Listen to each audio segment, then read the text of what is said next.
My name is David Daniel Ball, and these are the headlines for Thursday, the 14th of October, 2010.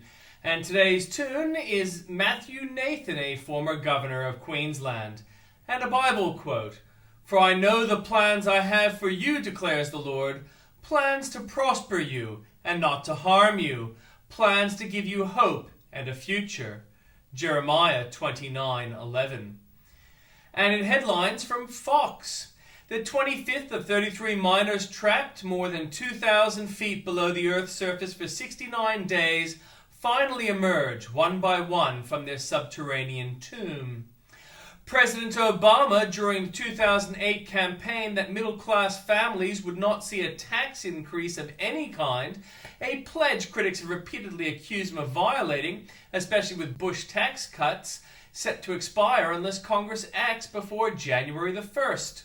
Authorities in North Carolina scour the property of a tree service company, focusing on a wood chipper and mulch pile in their search for the remains of missing 10-year-old Zara Claire Baker.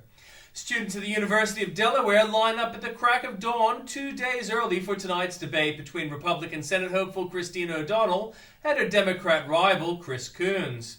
And in breaking news from news.com.au, the dollar was above 99 US cents for the second time in 2 weeks early this morning, hitting a new post-float high in early morning trade as world markets surged.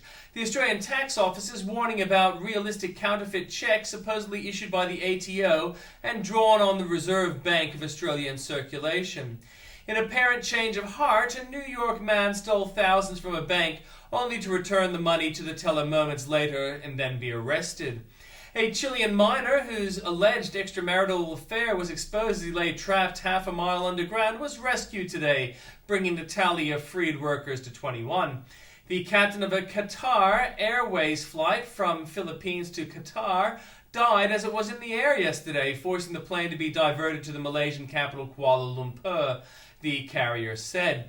From New South Wales and the ACT, 2 men suffered critical burns when a shed with drug paraphernalia and cars inside erupted in flames early today. Walter Chiaran Marsh, 49, the man accused of killing nurse Michelle Beats, will undergo psychiatric testing before his trial. The official state fish used by green groups as a symbol of no fishing zones in New South Wales, despite the fish thriving along the entire coastline. Residents fury at terminal plans. Stepmother fake Zara ransom. David Jones case no witch hunt. Libs try to pull the plug on sell-off. One woman's dislike for bikes, dock shame as deaths erased. That is, bureaucrats erase the death of 38 children from the state's shameful death records by changing one definition. From Queensland, wild seas have destroyed a Gold Coast beach, swallowing the foreshore and leaving public viewing platforms hanging in midair. An accident on an airport-linked worksite caused commuter chaos when a drill burst through Lutwyck Road at peak hour and struck 2 cars. A report on road cop has been ignored. Sales pitch drives up power bills. La Nina is gaining strength. Man on 500 graffiti counts. $2,800 to beat $100 parking fine. Mining boom hides job crisis. City flood alert after dam release. Cash for Nuttall kept in tin. From Victoria, a man was punched up to 10 times in the head in an ugly, unprovoked attack in Melbourne's west last night. A woman is dead after a suspected hit and run in Melbourne's outer east this morning. About $20 million would be enough to restore Flinders Street Station to its former magistracy, industry experts say. Twin shows spirit in health battles. Crisis meeting over Promotion Road. Proud Vic's loyal monarchists call for busy tram stop expansion. Residents angry at park rules. Man killed, woman injured in crash. Cops told to go soft on bikies. From the Northern Territory, Jessica Mauboy's latest film clip has been panned as a cheap, tacky and disappointing. From South Australia, cyclist groups want more signs on major roads to lift motorist awareness of cyclists and to encourage all of them to share the road. Authorities refuse to reveal how many health workers have whooping cough vaccinations, but an Adelaide expert believes it may only be 40%. Death charges after hit-and-run hunt. Truck forced into Port Hart bypass. New leads in murder manhunt. Campaign to lower speed limit. The mood at Holden is just cruisy. Conduct code unfair, say councillors. Slush funds top up hospitals and gun used in uni precinct robberies. From Western Australia, 3 popular southwest surfing beaches remain closed to the public today after a shark sighting yesterday afternoon. Police are searching for a vehicle that may hold important information in the investigation of the suspected murder of Pamela woman Yvetta Mitchell. Volt to retire from Woodside. Hughes says woman guided him in sex. Grisly school death not suspicious. Young man found dead in bed. Kimberley searching for missing man. And armed cop raid coffin cheaters again.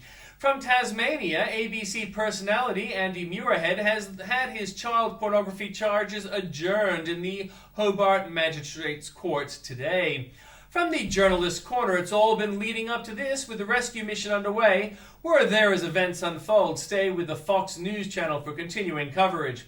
How a news government bureau is stepping up to secure the banking sector. The consumer czar reveals DC's latest strategy. George Stephanopoulos and Dick Morris make midterm predictions. Plus, body language analyzes the housekeeper in the Meg Whitman controversy. Tom Daschle says all Americans should give Obamacare a chance so he can convince Sean. Then Senator John McCain sits down with Greta. And in comments from Bill O'Reilly, more bad news for the Democratic Party. From Tim Blair, and the bike you rode in on, Sydney woman Julie Hurd takes on Clever Moore and the cycle Stasi. Watch Keith work. Keith Olbermann smiling to himself as he considers his own genius doesn't seem like the sort of thing that will lure many viewers. Measure twice, cut once. Respected mainstream publisher Eric Beecher, generator of measured commentary, apparently may need to have a word with his political correspondent Bernard Keane, whose latest measured commentary is directed at the Australian's James Massola. Tested on vegans, sounds like a great night. We're hosting another party selling certified cruelty-free women's shoes.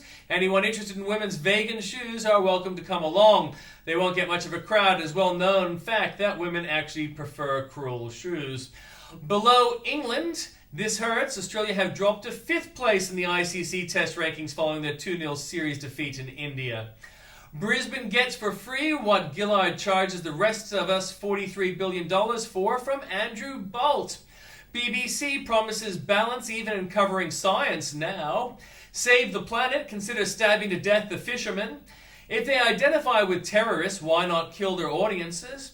That's $44 billion now, and you still can't use it. Ahmadinejad whips up Hezbollah. A prize for freedom and a writer who fought for it. Whereas Wally, the brave editor, let the climate changes first tell us what difference their plans will make. And I'm tipping it's Gillard who'll go to water. More for you there at the link.